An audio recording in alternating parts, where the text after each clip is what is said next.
Hello, my name is Viva Cunliffe. I'm the CEO of Reduction Tech Incorporated, where we offer a hydroxyl dispersal technology that changes the paradigm on how we can get through the climate disaster by 2100.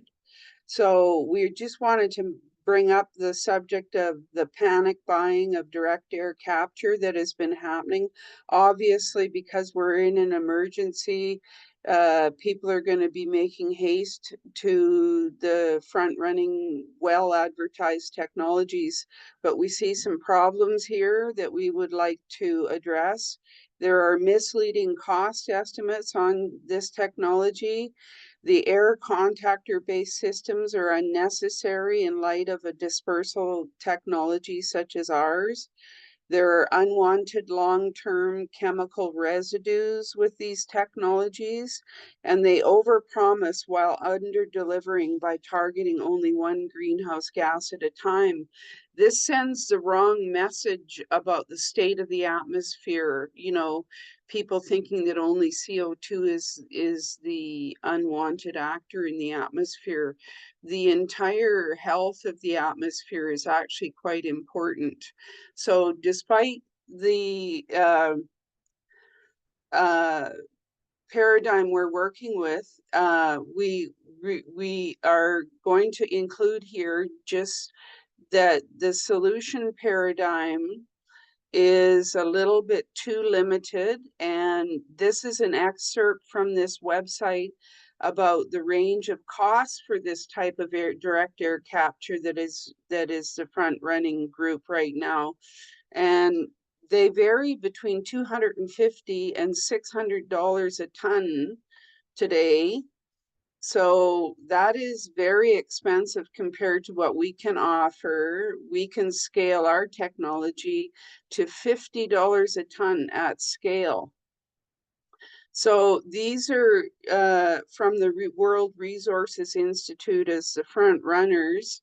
I'm not picking on them because I'm uh, jealous or anything like that. It's just that we actually have this happening. So we have funding in the range of 650 million, 70 million, and 68 million to these technologies. Climeworks is primarily a a point source capture technique, um, which is, definitely needed. Carbon engineering uses a contactor system, which is very expensive. Global thermostat uses an air contactor system as well, and those last two only deliver on CO2 removal when there is a whole host of gases up in the atmosphere that can be removed very quickly with a hydroxyl dispersal. And if you look at the right-hand panel on this, you'll see that when we remove all the greenhouse gases at once, we bring a conclusion to the climate warming much more rapidly. And because we know that oxidation is a very safe system, and hydroxyl is a gas that we've evolved with as being mammals with lungs, we're quite accustomed to having hydroxyl working for us in the background in the atmosphere. And so all we need to do is initiate an oxidation event, and we can get rid of all the greenhouse gases all at once. This is a graph showing, or a table showing, that we have costs that are pretty reasonable.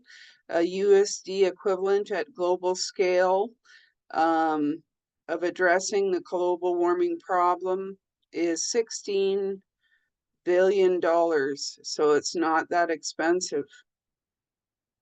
So the oxidation creates global cooling, increased biodiversity, mineral and plant diversity, cleaner air, calmer weather, normalized rain, and brighter clouds. So it brings in the biodiversity solution as well as being the climate solution. It's also an air quality solution as well too. So it has a legacy of providing a technology that can manage air quality for as long as we ever need it. So that's my discussion about the panic buying of direct air capture. Thank you very much for your time.